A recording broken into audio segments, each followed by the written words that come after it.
हाय दोस्तों, ये lecture number 52 का पार्ट 4 है और इस लेक्चर में हम केस 3 देखेंगे। और केस 3 क्या है? When fin is finite long and losses heat by convection at the tip. तो टिप पर यहाँ पर कन्वेक्शन के द्वारा हीट लॉस होती है।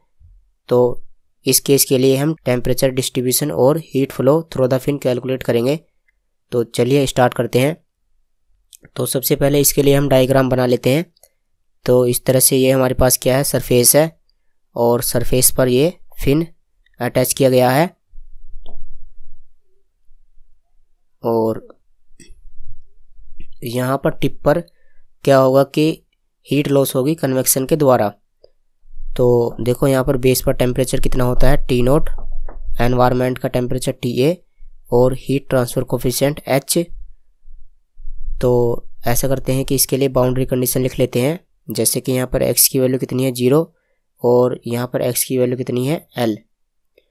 और x इक्वल टू 0 पर टेम्परेचर कितना है? T नॉट और x इक्वल टू L पर क्या होगा? यहाँ पर हीट लॉस होगी कन्वेक्शन के द्वारा। अब जितनी भी हीट इधर से फ्लो होकर इधर की तरफ आ रही है तो वो जो भी हीट है वो कंडक्शन के द्वारा ट्रेवल करती हुई टिप पर पहुँचेगी और टिप से फिर सराउंडिंग में लॉस्ट हो जाएगी कन्वेक्शन के द्वारा।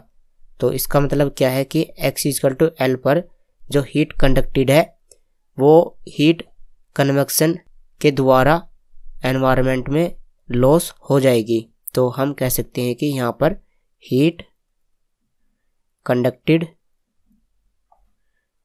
हम क्यों बोल रहे हैं? क्योंकि यहाँ पर कंडक्शन होगा और ये वाली हीट कन्वेक्शन के द्वारा एनवायरनमेंट में डिसिपेट हो जाएगी। Heat convected into the surrounding.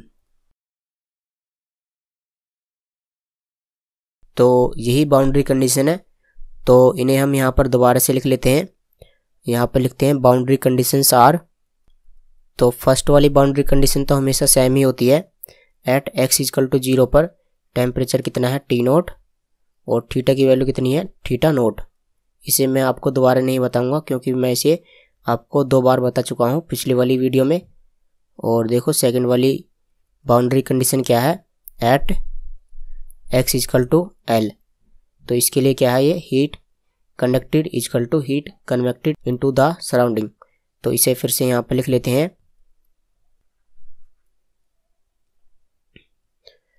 तो जो सेकंड वाली बाउंड्री कंडीशन है इसी को ही हम आगे सोल्व करते हैं। तो हीट कंडक्टेड ये किस तरह से आएगी? ये Fourier's law of heat conduction से आएगी।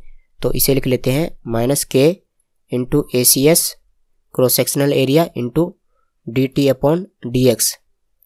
और इसकी वैल्यू हम किसके लिए फाइंड करेंगे? At x equal to L पर। और हीट कन्वेक्शन के लिए हम कौन सा फॉर्मूला अप्लाई करेंगे? Newton's law of cooling. तो वो क्या होता है? HA∆T। तो H इंटू A क्या है यहाँ पर? Surface area. लेकिन यहाँ पर क्या होता है? Cross sectional area. ये क्या है? सरफेस एरिया इंटू ∆T का मतलब टेम्परेचर डिफरेंस। तो टिप पर टेम्परेचर डिफरेंस कितना है? देखो हम मान लेते हैं कि जो टिप का टेम्परेचर है वो T है और इसका एनवायरनमेंट का टेम्परेचर तो हमें पता है TA है। तो यहाँ पर टेम्परेचर डिफरेंस कितना रहेगा? T minus TA। तो ये आ गया T माइनस TA। तो ऐसा करते हैं कि यहाँ से हम DT/dx की वैल्यू फाइंड कर लेते हैं। अब देखो एक चीज़ देखो, यहाँ पर जो टिप है अगर उसे हम इधर से देखें तो ये किस तरह से दिखाई देगी? एक हमें इस तरह से रेक्टेंगल की शेप में दिखाई देगी। तो टिप के लिए जो क्रॉस सेक्शनल एरिया है वो तो यही है और जो टिप का सरफेस एरिया है वो भी यही है। तो हम कह सकते हैं कि टिप के लिए सरफेस एरिया और क्रॉस सेक्शनल एरिया दोनों आपस में इक्वल है। तो ये दोनों यहाँ से कैंसिल हो जाएंगे। तो DT/dx की वैल्यू देखो कितनी आ जाएगी?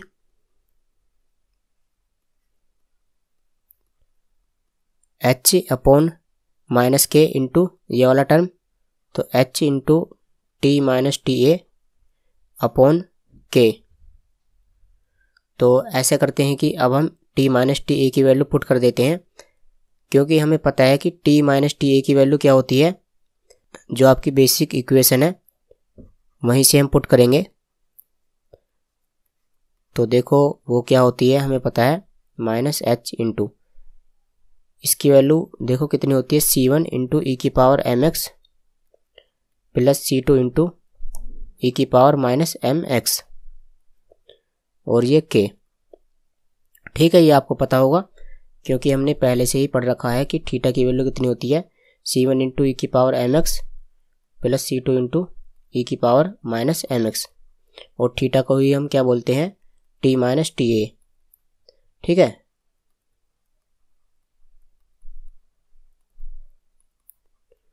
तो t माइनस टी ए की जगह पर हमने ये लिखा है यहाँ पर। तो क्योंकि हमारे पास ये x इक्वल टू एल पर है, तो हमें यहाँ पर क्या करना पड़ेगा, यहाँ पर x की जगह पर l पुट करना पड़ेगा। तो यहाँ पर x की जगह पर l पुट कर देते हैं, तो माइनस एच अपॉन के और C1 इंटू ई की power ml plus C2 into ई की पावर माइनस ml। ठीक है, क्योंकि ये हम टिप की बात कर रहे हैं तो टिप के लिए हमने x की जगह पर l पुट कर दिया। तो ये हमारे पास बाउंड्री कंडीशन आ गई। तो ऐसा करते हैं कि हम जो बेसिक इक्वेशन है हमारे पास उसे यहाँ पर लिख लेते हैं। Since we know that theta equal to C1 into ई की power mx plus C2 into ई की पावर माइनस mx, तो यही तो है हमारे पास बेसिक इक्वेशन। इसी में हम बाउंड्री कंडीशन अप्लाई करेंगे और C1 और C2 की वैल्यू फाइंड करेंगे। तो जो सबसे पहली वाली बाउंड्री कंडीशन है इसे अप्लाई कर देते हैं। x इक्वल टू 0 पर थीटा की वैल्यू कितनी है, थीटा नोट, तो इसकी जगह पर रखेंगे थीटा नोट, और x की जगह पर 0, तो e की पावर 0 का मतलब 1, तो ये C1 मिलेगा। और इसी तरह से यहाँ पर भी e की पावर 0 का मतलब 1, तो यहाँ से हमें ये C2 मिलेगा। तो यहाँ से C2 की वैल्यू फाइंड कर लेते हैं, तो वो कितनी आ जाएगी, थीटा नोट माइनस C1। तो इस वाली इक्वेशन का यूज हम बाद में करेंगे। तो हमने क्या करा कि ये फर्स्ट वाली बाउंड्री कंडीशन अप्लाई कर दी। अब हम सेकंड वाली बाउंड्री कंडीशन अप्लाई करते हैं। तो क्योंकि हमें पता है ये क्या है, t माइनस टी ए, क्योंकि सेकंड वाली बाउंड्री कंडीशन अप्लाई करने के लिए हमें टेम्परेचर का डिफरेंशिएशन करना पड़ेगा। तो इसका हम डिफरेंशिएशन कर देते हैं। तो देखो डिफरेंशिएशन करते हैं इसका, dt upon D x is equal to, तो ये देखो कितना आएगा, C1 इंटू ई की power mx into m plus C2 into ई की power minus mx into minus m। ठीक है, ये तो डिफरेंशिएशन है सिंपल। और अब हम यहाँ पर x की वैल्यू l पुट कर देते हैं। तो dt upon D x at x is equal to l, तो देखो यहाँ पर क्या आ जाएगा, l आ जाएगा और यहाँ पर भी l। यहाँ से देखो m कॉमन है तो इसे हम पहले लिख लेते हैं, और यहाँ C1 इंटू ई की पावर ml, और ये माइनस हो जाएगा माइनस C2 इंटू ई की पावर माइनस ml। तो देखो ये हमारे पास इसका डिफरेंशिएशन करने के बाद टेम्परेचर ग्रेडियंट आ गया, और ये हमारे पास पहले से ही है बाउंड्री कंडीशन। तो हम क्या करेंगे कि इसे और इसे, इन दोनों को आपस में इक्वल रख लेंगे, क्योंकि ये दोनों ही वैल्यू एक ही उसकी हैं, dt अपॉन डी एक्स की ही है दोनों ही वैल्यू ये। तो ऐसा कर लेते हैं कि इन दोनों को आपस में इक्वल पुट कर लेते हैं। तो सबसे पहले इसे लिख लेते हैं, तो m C1 इंटू ई की power ml minus C2 into ई की पावर माइनस ml, तो इसे रख देते हैं यहाँ पर माइनस h अपॉन के, और ये क्या है, C1 इंटू ई की power ml plus C2 into ई की पावर माइनस ml, तो C1 इंटू ई की power ml plus C2 into ई की पावर माइनस ml। तो ये जो डेरिवेशन है काफ़ी बड़ा है, तो वीडियो काफ़ी लंबी हो जाएगी। अब देखो दोस्तों, हम क्या करते हैं कि ये जो m है इसे इधर लिख लेते हैं, तो h अपॉन के m और ये वाला टर्म।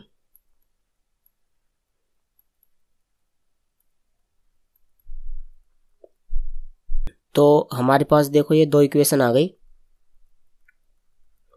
C1 और C2 की टर्म में, तो हम इन दोनों इक्वेशन को सोल्व करेंगे 1 और 2 को, और हमारे पास C1 और C2 की वैल्यू आ जाएंगी। और उसके बाद हम C1 और C2 की वैल्यू को यहाँ पर पुट कर देंगे जो हमारे पास बेसिक इक्वेशन है। तो चलिए इन दोनों को सोल्व करते हैं।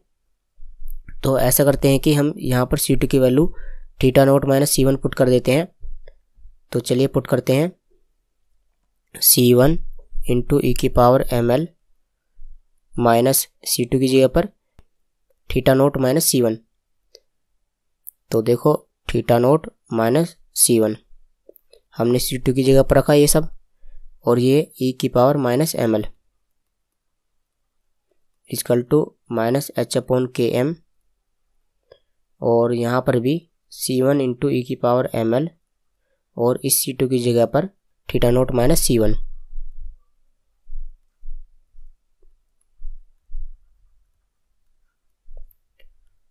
तो चलिए ब्रैकेट को सोल्व कर देते हैं।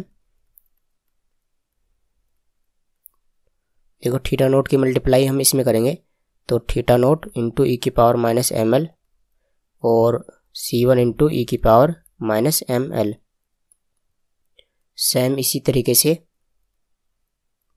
हम इसकी मल्टीप्लाई करेंगे, और ऐसा करते हैं कि इसकी भी मल्टीप्लाई हम अंदर कर देते हैं। तो C1 इंटू ई की पावर ml, और देखो ये माइनस h/km, और इसकी मल्टीप्लाई हम इसमें करेंगे तो थीटा नोट इंटू ई की पावर माइनस ml, और देखो इसकी मल्टीप्लाई यहाँ करेंगे तो plus h/km into C1 into ई की पावर माइनस ml। ठीक है, तो ये इस तरह से आ गया। अब हम क्या करेंगे कि जो C1 वाले टर्म है उन्हें आपस में सोल्व करेंगे, और ऐसा करते हैं कि यहाँ से हम C1 कॉमन ले लेते हैं, जिससे कि हमारे पास C1 की वैल्यू आ जाएगी। तो हमने क्या करा कि यहाँ से C1 कॉमन लिया, तो देखो यहाँ से क्या बचेगा ई की पावर ml, और यहाँ पर क्या बचेगा ई की पावर माइनस ml। यहाँ से क्या बचेगा, ये बचेगा और ये बचेगा, और जब हम इसे इक्वल साइन से पहले लेकर के आएंगे तो ये प्लस का हो जाएगा, तो प्लस h/km इंटू ई की पावर ml, और ये माइनस का हो जाएगा तो माइनस h/km इंटू ई की पावर माइनस ml। और ऐसा करते हैं कि इन दोनों टर्म को हम सोल्व करते हैं। तो इन दोनों में से देखो क्या कॉमन आ रहा है, थीटा नोट इंटू ई की power minus ml, theta naught into ई की पावर माइनस ml। तो ये हमने यहाँ से कॉमन लिया, तो इसे जब हम इधर लाएंगे तो ये प्लस का हो जाएगा, और यहाँ पर क्या बचेगा 1, क्योंकि सारा का सारा कॉमन ही आ गया। और यहाँ से क्या बचेगा h/km।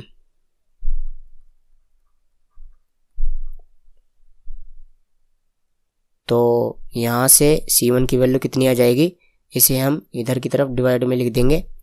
तो यहाँ से C1 की वैल्यू आएगी, इसे लिख लेते हैं सबसे पहले, थीटा नोट इंटू ई की power minus ml into 1 minus h/km upon ये सारा टर्म। ठीक है, तो ई की पावर ml प्लस ई की पावर माइनस ml, और ये दोनों भी ऐसे करते हैं कि इन दोनों में से h/km कॉमन ले लेते हैं। तो यहाँ पर क्या बचेगा ई की पावर ml, और यहाँ पर ई की पावर माइनस ml। तो दोस्तों इस तरह से हमारे पास ये C1 की वैल्यू आ गई।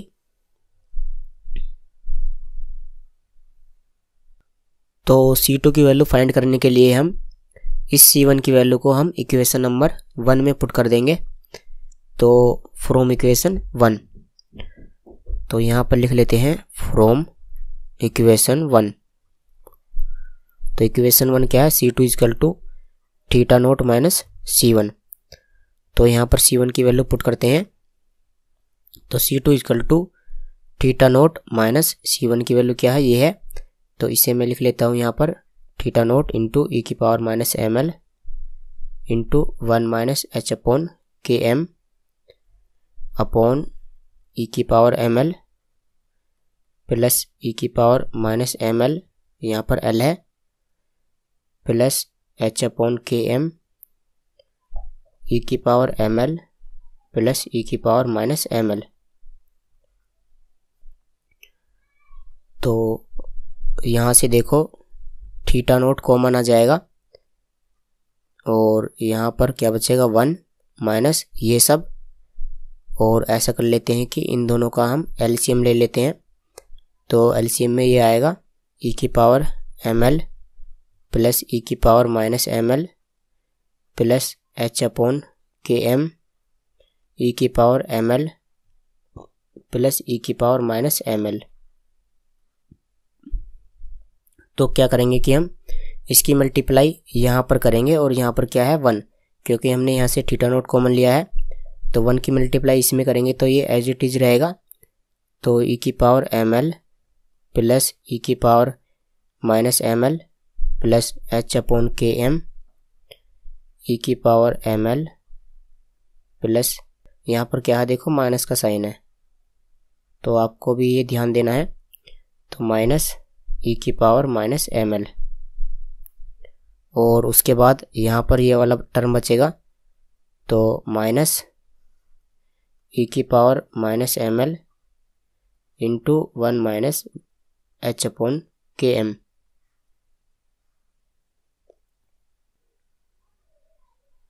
तो चलो इसे सोल्व करते हैं। देखो ये ई की पावर माइनस एम एल आएगा जब हम इसकी मल्टीप्लाई इसमें करेंगे और वो इससे कैंसिल हो जाएगा। और जब हम इसकी मल्टीप्लाई एच अपॉन के एम में करेंगे तो कितना मिलेगा प्लस एच अपॉन के एम ई की पावर माइनस एम एल। और यहाँ पर देखो एच अपॉन के एम इंटू ई की पावर माइनस एम एल, यहाँ पर ये माइनस का है और यहाँ पर ये प्लस का मिलेगा। तो ये भी कैंसिल हो जाएगा, ये वाला टर्म माइनस वाला ई की पावर माइनस एम एल वाला। तो दोस्तों यहाँ पर क्या बचा ऊपर की तरफ, एक तो ये बचा और ये बचा। तो इन दोनों को लिख लेते हैं ई की power M L plus H upon के एम इंटू ई की पावर एम एल। ठीक है, और तो बाकी तो सब कैंसिल हो गया।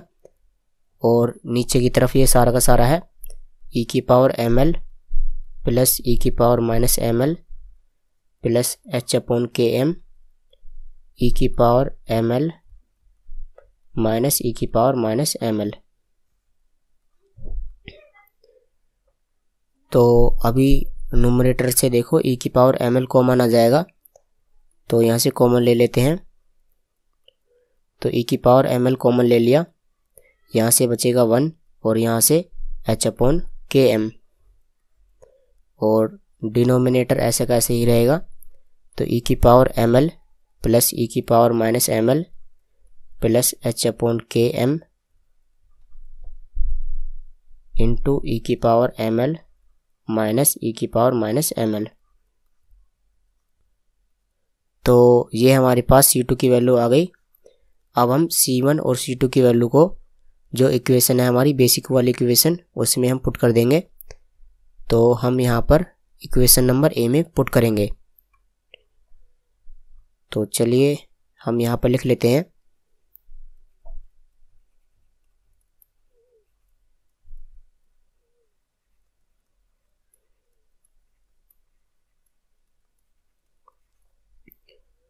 तो सबसे पहले हम इक्वेशन ही लिख लेते हैं। देखो क्या है, theta equal to C1 into ई की power m x plus C2 into ई की पावर माइनस एम एक्स। तो यहाँ पर हम पुट करते हैं। तो देखो C1 की वैल्यू क्या है, हम यहाँ से देखते हैं। तो C1 की वैल्यू ये है, तो इसे हम पुट करेंगे। तो थीटा नोट इंटू ई की power minus M l, theta naught into ई की power minus M L into 1 minus H upon के एम, 1 माइनस एच अपॉन के एम। और जो इसका डिनोमिनेटर है वो इसके ही जैसा है, तो इसे देख करके हम ताल लेंगे। ई की power M L plus E की power minus M L plus H upon के एम ई की power M L minus E की पावर माइनस एम एल। और C1 आ गया। अब हमें क्या लिखना है, e की पावर mx इंटू e की पावर mx। और अब हम यहाँ पर C2 की वैल्यू पुट करेंगे, तो इसे लिख लेते हैं हम थीटा नोट इंटू e की power ml 1 plus h upon k m upon e की पावर ml प्लस e की power minus ml plus h upon k m e की पावर ml माइनस e की पावर माइनस ml, और ये e की power minus mx।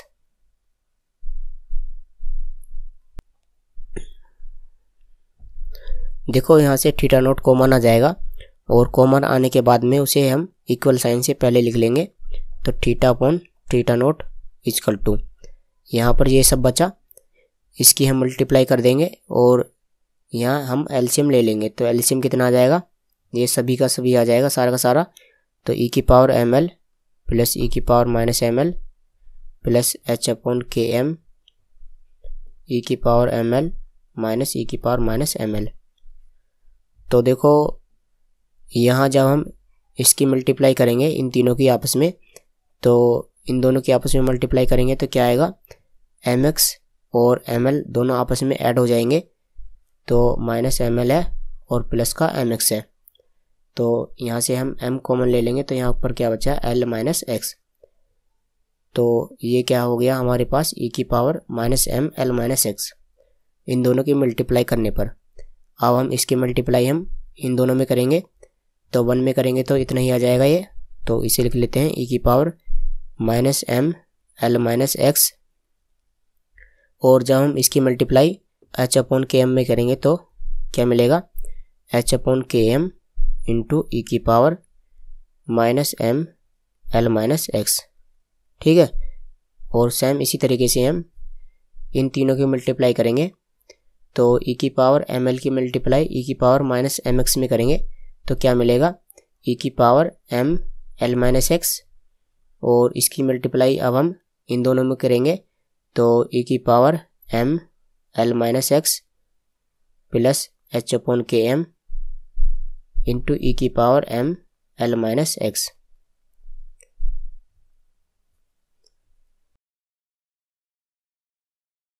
तो आगे देखिए, theta upon theta naught equal to, इन दोनों को हम साथ में लिख लेते हैं, तो इसे लिखेंगे और इसे लिखेंगे। तो देखो e की power m l minus x plus e की power minus m l minus x upon 2, हम अपनी मर्जी से यहाँ पर 2 से डिवाइड करेंगे, और सेम इन दोनों में से, इसमें से और इसमें से हम h upon k m common ले लेंगे। तो h upon k m common लेने के बाद यहाँ से बचेगा ये वाला और यहाँ से बचेगा ये, तो हमने प्लस का h upon k m common ले लिया, और यहाँ से बचा e की power m l minus x, और यहाँ से बचा e की power minus m l minus x, और हम यहाँ पर भी 2 से डिवाइड कर देंगे। और अब यहाँ पर देखिए, इसमें भी हम यहाँ 2 से डिवाइड करेंगे और इसमें भी हम यहाँ 2 से डिवाइड करेंगे। तो e की पावर ml प्लस e की power minus ml upon 2 plus h upon k m into e की पावर ml माइनस e की पावर माइनस ml अपॉन 2। तो ये हमारे पास मिला। अब ये जो हमने 2 से जो डिवाइड करा है, ये 2 अगर आप देखोगे कि ये दोनों आपस में कैंसिल हो जाएंगे, तो यहाँ पर हमें कुछ भी एक्स्ट्रा करने की ज़रूरत नहीं है। तो देखो कि ये किसका फॉर्मूला होता है, कोस हाइपरबोलिक x का।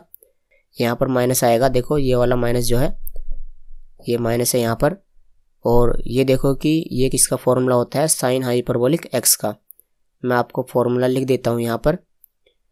देखो हमें पता है कि e की पावर x प्लस e की power minus x upon 2 equal to cos hyperbolic x।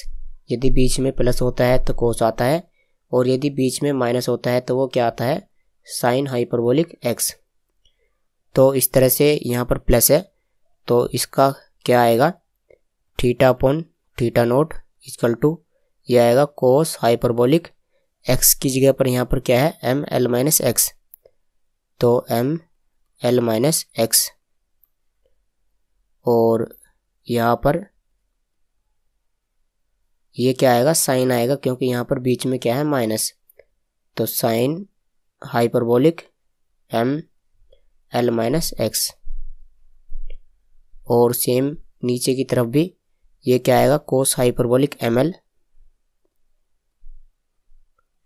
और ये क्या आएगा साइन हाइपरबोलिक एम एल, क्योंकि यहाँ पर क्या है माइनस है। तो ये क्या है हमारे पास टेम्परेचर डिस्ट्रीब्यूशन है, और इसी को हम बोलते हैं T minus T A upon T naught minus T A equal to ये सारा का सारा। तो इसे मैं लिख लेता हूँ, ठीक है। ये दोनों क्या है एक ही फॉर्मूले हैं। तो अब हम क्या कर लेते हैं कि heat flow through the fin calculate कर लेते हैं, और ये क्या है टेम्परेचर डिस्ट्रीब्यूशन। तो यहाँ पर लिख लेते हैं heat flow across the base of the fin. तो उसके लिए हम फॉर्मूला लिखेंगे Fourier law of heat conduction का, तो minus k into A C S into d T upon D x at x is equal to 0। Base के लिए हम एक्स की वैल्यू 0 पुट करेंगे। तो हमें क्या चाहिए टी का डिफ्रेंशिएशन चाहिए, तो हम यहाँ से टी की वैल्यू फाइंड करेंगे और उसका हम डिफ्रेंशिएशन करेंगे। तो ऐसा कर लेते हैं कि यहाँ से टी की वैल्यू फाइंड कर लेते हैं। तो टी की वैल्यू किस तरह से आएगी, इसकी मल्टीप्लाई इसमें होगी। तो देखो टी की वैल्यू कितनी आ जाएगी, T A plus T naught minus T A into ये सारा टर्म। तो इसे मैं लिख लेता हूँ। तो चलिए अब हम इसका डिफ्रेंशिएशन कर देते हैं एक्स के रेस्पेक्ट में। तो d T upon D x, तो टी का तो 0 रहेगा, टी ए का ये तो कांस्टेंट है। और जब हम इसका करेंगे तो यहाँ से देखो यहाँ पर तो एक्स है ही नहीं इसमें नीचे की तरफ, तो ये भी कांस्टेंट है और ये भी कांस्टेंट है।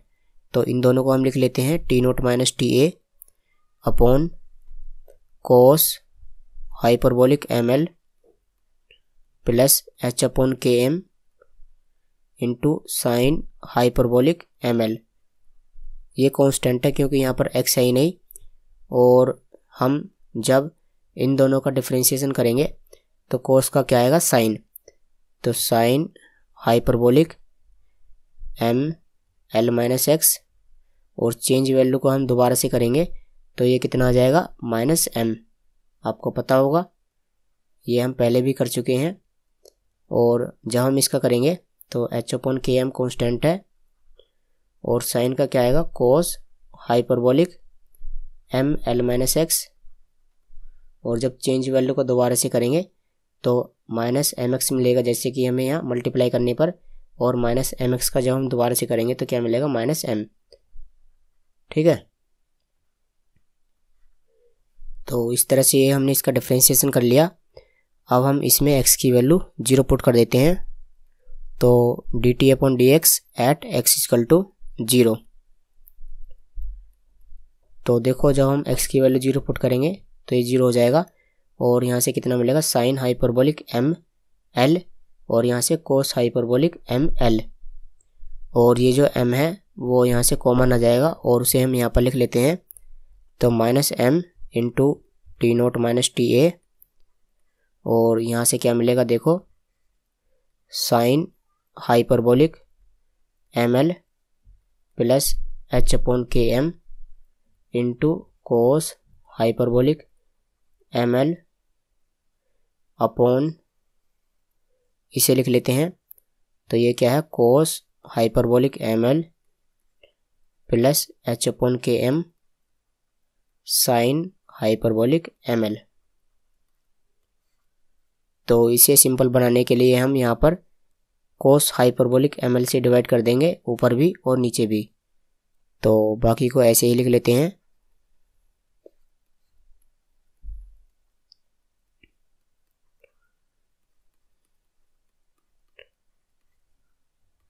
तो देखो साइन अपॉन कोस कितना मिलेगा ten 10 hyperbolic ml plus h/km।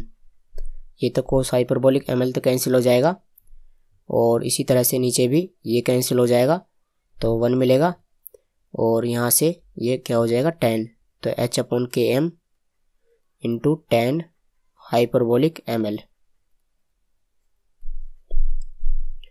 तो अब इस वैल्यू को हम इसमें पुट कर देते हैं क्यू फिन में। तो q fin is equal to heat flow through the fin is equal to -k into ACS into dt/dx at x is equal to 0। तो इसकी जगह पर हम इसे लिख देते हैं और m की वैल्यू जो होती है उसे पुट कर देते हैं। जैसे कि हमें पता है m की वैल्यू कितनी होती है HP/kACS, और ये वाला टर्म T0 - TA, और ये